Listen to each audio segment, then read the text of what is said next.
Okay. Physics. Again. Oh, fuck, man. I want to name my next cat Physics. I bet there's cats named Physics. Okay. Physics is the study. So there's stuff out in the macroverse, which is planets and stars and us and everything that we can see and touch and feel, right? But there's, and so we know how those things move. Like I throw a ball, we know it's going to accelerate or decelerate. You know what I mean? Like we know what governs our entire universe. But when we start going on a subatomic level, the shit works differently. So in our universe, it works differently, and we don't understand how it works because it does not follow the rules of our known universe as laid out by Einstein and whoever else pooped fucking A. It does not follow the rules of our known universe. So what this stuff does is it does not let itself be defined until it is observed. Okay, that means it can exist in many states at once. So I'm going to give you an example. Now, this is much, much larger than these particles, but I'm going to give you the example of a drop of water. How many states can that drop of water have? I don't know. Well, solid, ice, liquid, Oh yeah. water, Oh yeah. That. and steam, gas. And steam. So it can go in 3 states. But we never see a drop of water in more than one state at a time, right?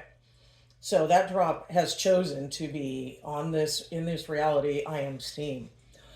Those micro neutrino little fundamental things, they are all of them at once. So there's a molecule there that it is all at once, gas, steam, and liquid. And it doesn't take the form of one of those until we observe it. Hmm. Now, why the fuck is that? Or until we try to measure it, it changes based on our attention. And we don't know what it is until it enters our reality in the way that we can see it. Okay, so Schrodinger thought this was a ridiculous theory. And so he made up a little thought play to explain this theory and explain how ridiculous it is. So this is what he said. He said, let's take a cat. You can take fucking anything. Let's take Schrodinger himself. Put him in the box. In that box, you're also going to put one of these particles that can be more than one thing. Okay. So this particular particle is like a radiation particle, and it can either be inert or it can be alive. They've hooked up a vial of poison to that particle. That vial of poison will be kicked open if one of these things happens, and it will immediately kill the cat. Say it's like if that particle, if it was, if it's radiation inert, and if the radiation becomes active, somehow that, heats up this glass vial that breaks a tube of poison. I don't know. This is just a really, really extrapolated example. So that would kill the cat. Now, if that thing doesn't pick a side, either, inert or radiated, until we open that and look, it is both of those things at once. And that is called the superposition. So the cat in the box is both alive and dead because that particle is everything at once. You got it? Yeah. Do you think you understand it? I think so. And so that's called a superposition. Now, that's just one particle. And Schrodinger thought it was crazy. I haven't explored any further than that, but they still think this is a thing. I think of them, they call it the particle wave. And every little one of these things is like, ooh, I am cycling through all the things I can be. I am all of them at once, right? And they all spread out like that. When we open, when we view it or measure it, that's called a particle wave collapse. Okay. Have you heard that term? Because that I have particle now. wave collapse. Yeah. So we viewed it. Also, weirdly, there's something called quantum entanglement. So that this little particle that's running through all its, cells, and some little particle fucking galaxies away, and you guys are doing the exact same thing. That's sort of, that's kind of the, it's called quantum entanglement. So, I don't know, I had a couple of theories about it. One that I had was that this core of the particle field, right? This is like a core of energy, just like pure energy.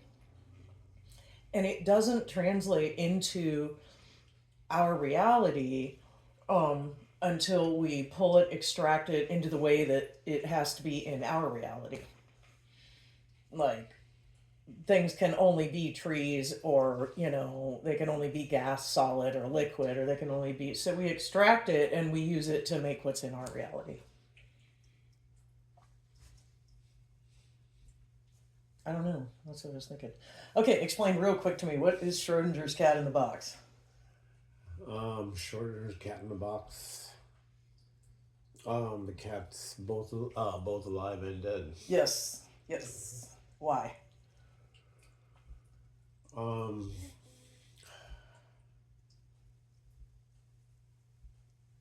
Because all these particles were separated, doing their own thing, and then as soon as it was opened up and you looked at them, and then they became one solid piece again. Yep. And somehow, some way, what killed the cat?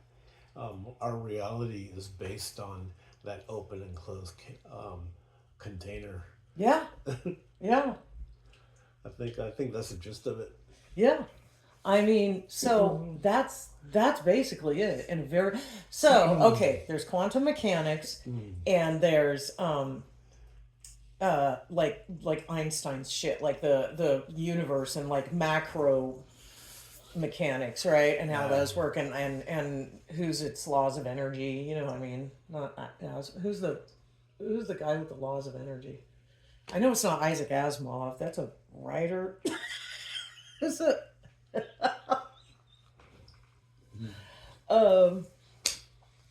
Anyway,